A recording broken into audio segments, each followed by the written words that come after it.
There was once a time where Hoplite was considered to be the peak of Minecraft multiplayer. With over 10,000 active users, it was Hypixel's first ever close competitor. Everything was going well for Hoplite, and it was on track to be the biggest Minecraft server ever by the end of the decade. But then something happened. Something that caused Hoplite to drop below half of its previous attendance rate, and something that caused players who have been going from Season 1 to stop. And in this video, I'm going to explain to you exactly what happened to Hoplite, starting with Hoplite's debut.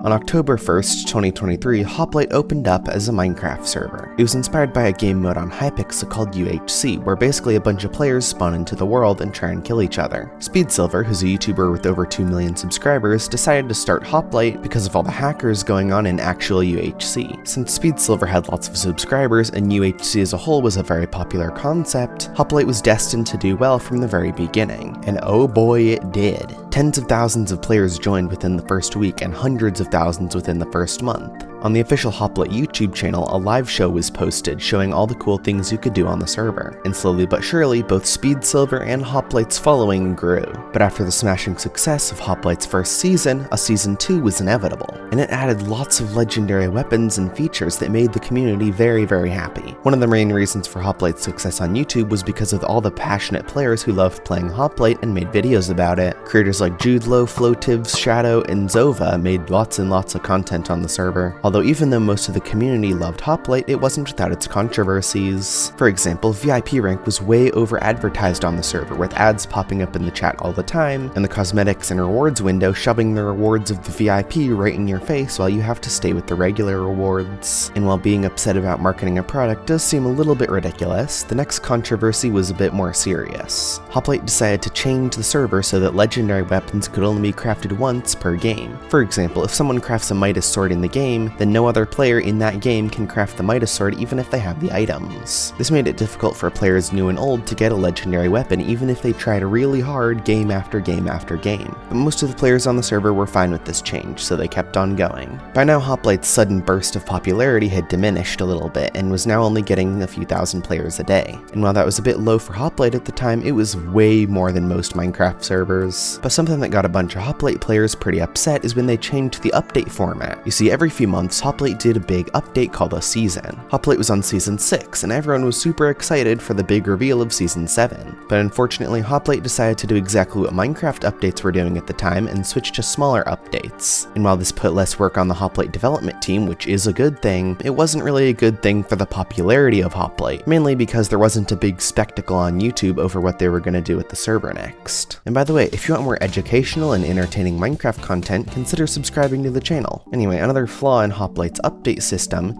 is that without telling the community what you added, they don't know what you added. For example, did you know that Hoplite added the happy gas to the server early? Probably not, because they didn't announce it anywhere. I didn't know it until I encountered it in a game, and the rest of the server won't either. Think about how hard the Hoplite developers work on these new features just for them to go unnoticed by the player base, even the most dedicated fans. And the final nail in the coffin to drop Hoplite's popularity was the new Royale game mode. Now don't get me wrong, I'm not saying that the Royale mode killed Hoplite. After all, the Royale mode is like why people play Hoplite, it's why they created the server. But the big problem with the Royale mode was the new way they do it. The Royale mode's changed so that instead of falling down onto the Hoplite map from a dragon, you just spawn there like in SpeedSilver's video and start moving out from there. The problem with this is the gliders. Hoplite gliders are a cosmetic that players can work tens of hours to get, and with the new Royale mode they never get to show off their gliders. Not to mention that it makes Hoplite feel less original, it just feels like you're in a SpeedSilver video like any other. So if this video has made one thing clear, it's that Hoplite has a few problems. But I just want to make it very clear that I'm not saying that Hoplite is dying or anything, or that the server is terrible because of this. Hoplite is one of the coolest Minecraft servers ever to exist, and I really think that it's got great things coming. However, the fact is that it does have problems and people are upset about it. So this video is targeted more towards the Hoplite development team than anyone else. And with that,